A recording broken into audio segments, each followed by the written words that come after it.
Hi, it's Doug Hooton from the University of Toronto. Pleased to be in the Microdurability Conference. The topic today is dealing with combinations of physical and chemical degradation mechanisms in a single exposure and some of the issues related. Sometimes these things go together. When both mechanisms are involved, it's often the physical one that causes the faster rates of degradation. But that's not always recognized by designers when specifying materials or mixed proportions, and can lead to problems with concrete that prematurely deteriorate. I've got three examples. I'll talk mostly about sulfate attack, salt crystallization versus calcium sulfoaluminate damage. Seawater, I'll briefly touch that, sulfates plus chlorides, or damage due to chemically active deicers with or without freezing and thawing. So sulfate attack, there are many forms of sulfate attack. And I'll ignore the biogenic ones. There's chemical sulfate attack, either from thaumasite or from ettrinite formation, or there's physical sulfate salt crystallization. I'll talk more about these. So the chemical attack, mainly you're looking with the ettrinite at the aluminates in the cement that are attacked, causing expansion and cracking through formation of ettrinite.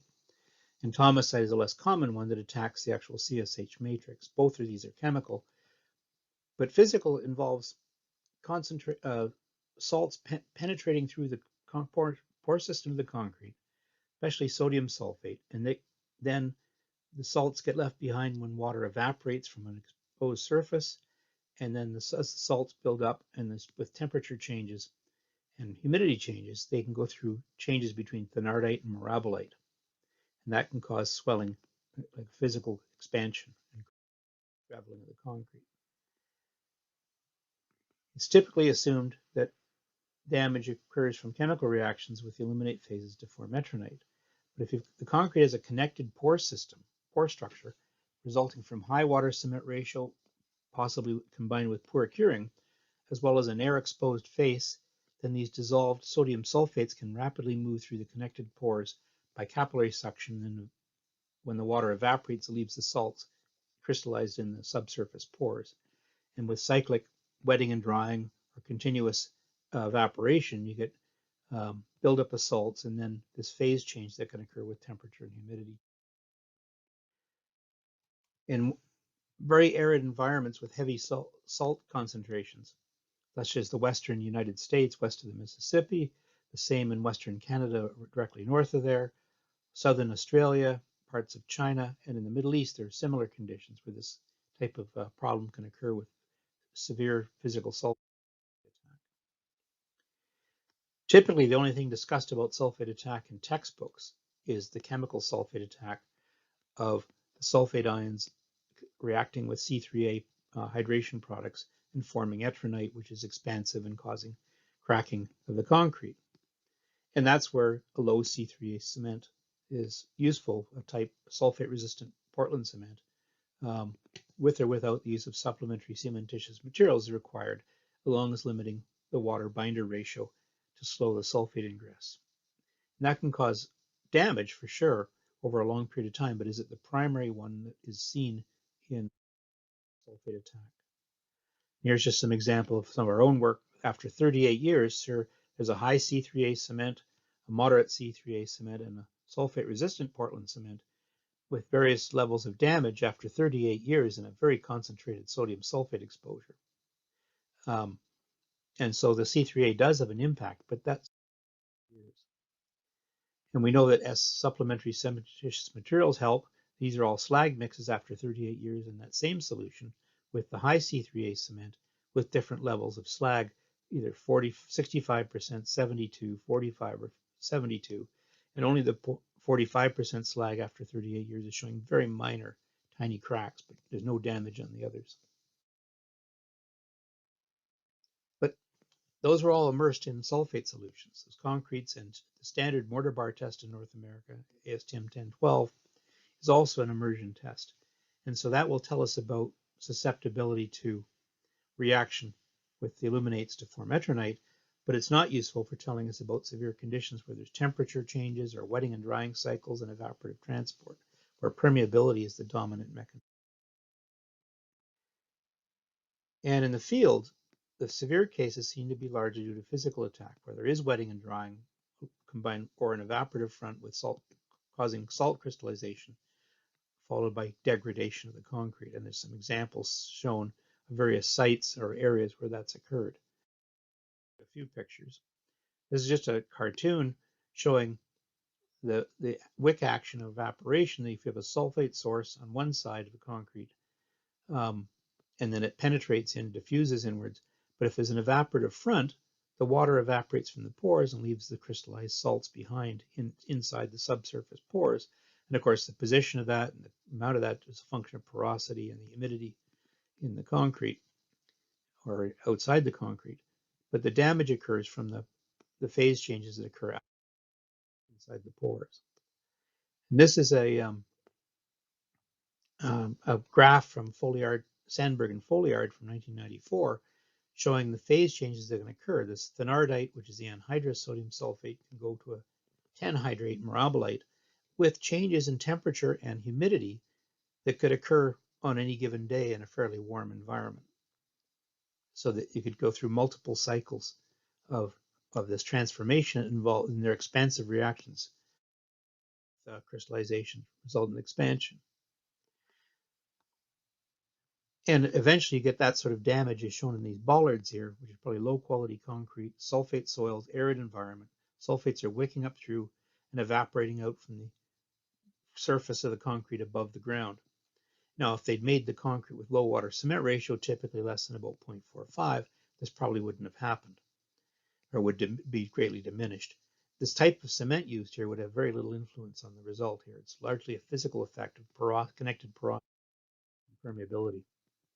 Here's some examples, some photographs of 5-year-old concretes from California where stub walls and garage floor slabs have boiled up due to sulfates wicking up through and causing progressive raveling of the surfaces from physical.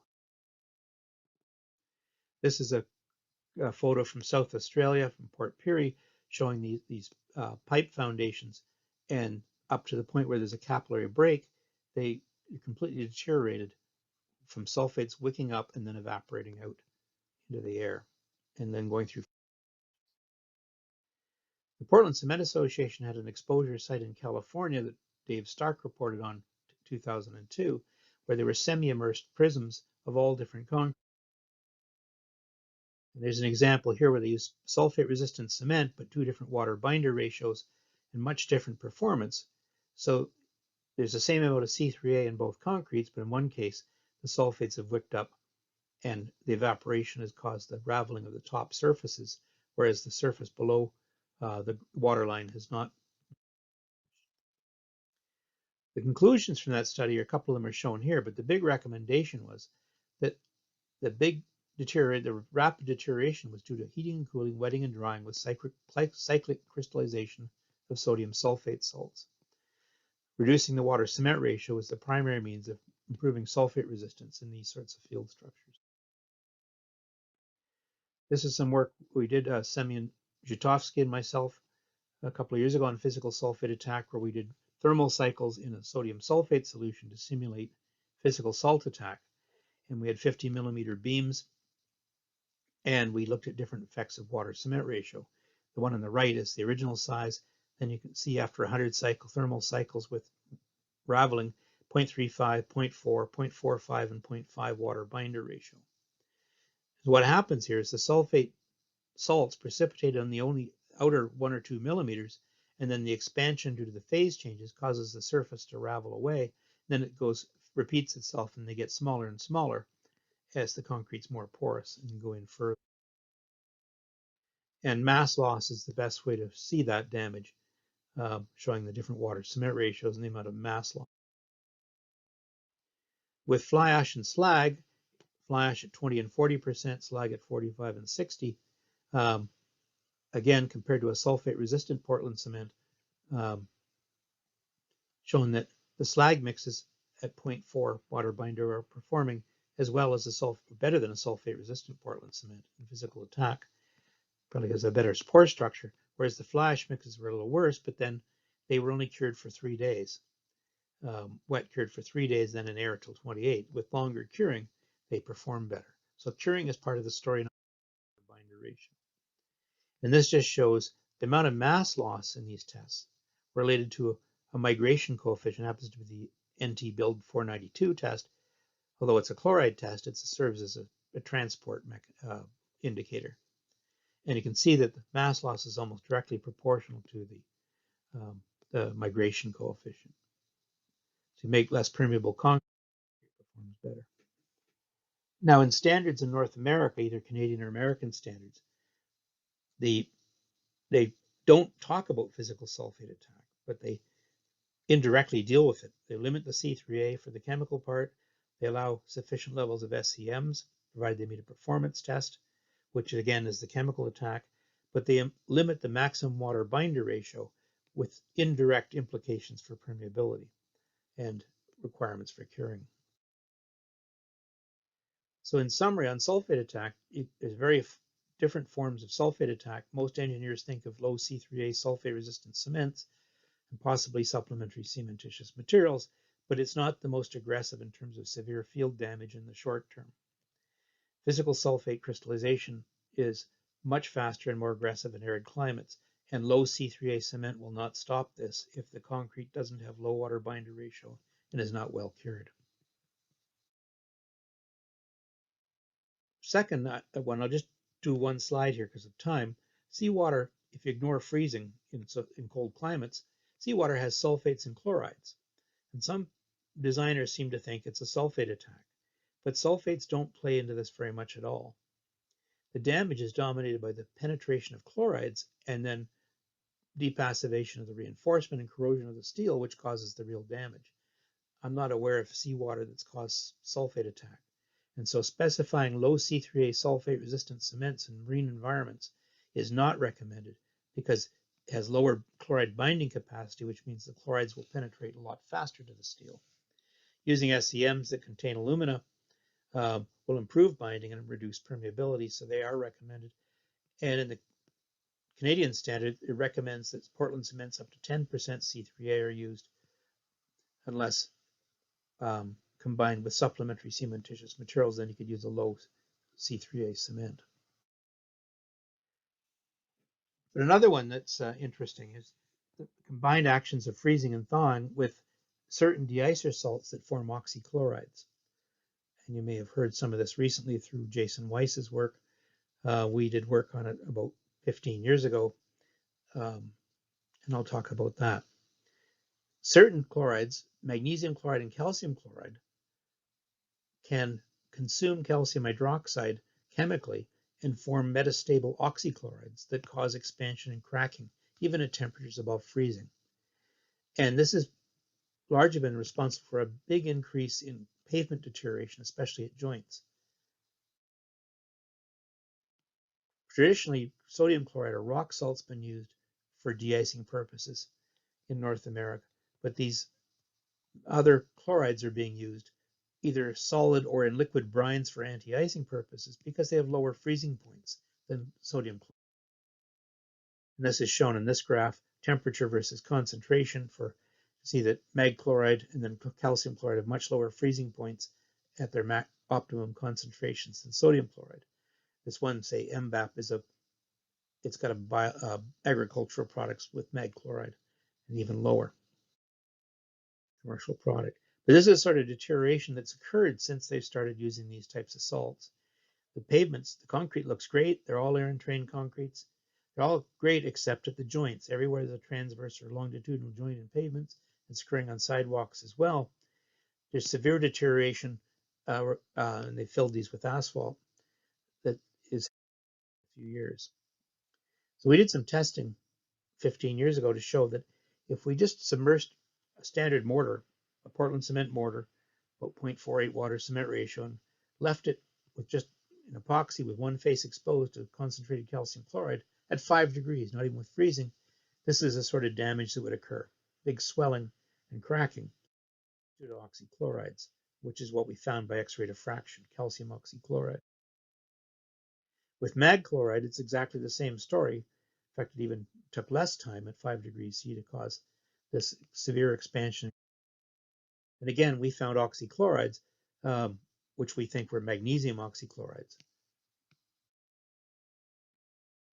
And this also results in loss of strength. With sodium chloride or in just normal lime solutions, strength continues to rise in these mortar cubes. But as soon as they're exposed to these different deicers, calcium chloride in green or different types of magnesium chloride in the red and blue, you get severe strength loss resulting from these reactions. This is a graph. Often people look at this graph on the left, which is just a calcium chloride water system, to look at the phase equilibria. But the one on the right is when you have calcium hydroxide involved, and then you get these oxychlorides forming, because the oxychlorides form with calcium chloride and calcium hydroxide, and this yellow region is where you get this expansive area, and you can see that some of this where they form is above the freezing point and some is below. And so that influences concrete scaling. In a standard deicer test like the ASTM test, what we did to show the impact of this is we stored the slabs without freezing for a year at a concentrated with concentrated salt solutions on the surface. We used calcium chloride in one case, sodium chloride in the other. Then after a year, we exposed them to the normal salt solutions used for the ASTM C10 or 672 test and allowed them to go through. So initially, after a year exposure to these salts, there was no damage visible, either in sodium chloride on the left or calcium chloride on the right. Although we did find some evidence of calcium oxychloride. And then after 50 freeze-thaw cycles with the lower concentrations, sodium chloride on the left, no damage. Calcium chloride, pretty severe damage. 50 cycles, and after 100 cycles, very mild scaling of aggregate pop-offs with sodium chloride, but otherwise good performance, but exactly the same concrete exposed to calcium chloride, 4%. It's almost exposed to, it's removing the coarse aggregates at this point, so it's very progressive. So the initial exposure to the concentrated brines resulted in consumption of calcium hydroxide and formation of the calcium oxychloride in the surface layer. And that weakened the surface, and the freeze-thaw cycles caused that extensive scaling. No damage was, or essentially no damage to chloride occurred. Now, the work we did 15 years ago together with Larry Sutter at Michigan Tech, and was recently confirmed by work by Jason Weiss, shows that oxychlorides will form at temperatures above freezing. And so that way, you can get damage year-round. It doesn't have to be freezing to continue. And the brines of these magnesium and calcium chlorides have been demonstrated to react deleterious with hydrated cement paste, forming these expansive oxychlorides. The reaction is slower than physical mechanisms, but the annual period of exposure is continuous, whereas you'd only put deicers on and have the physical problem when there was freezing for part of the year.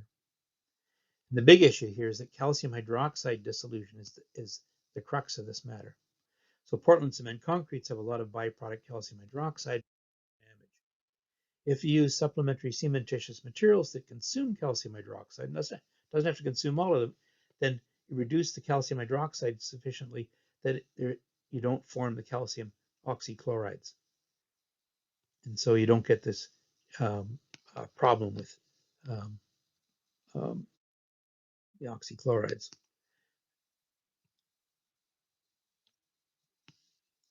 Now, although sodium chloride brines demonstrate no physical attack, they are no chemical attack, they are absorptive physical properties. So in summary of all this, when both operative physical and chemical mechanisms related to a given durability exposure need to be considered. Not considering both can result in concretes that prematurely deteriorate in spite of being thought to have been designed to be durable. The primary defense against physical attack of all kinds is designed for high fluid penetration resistance.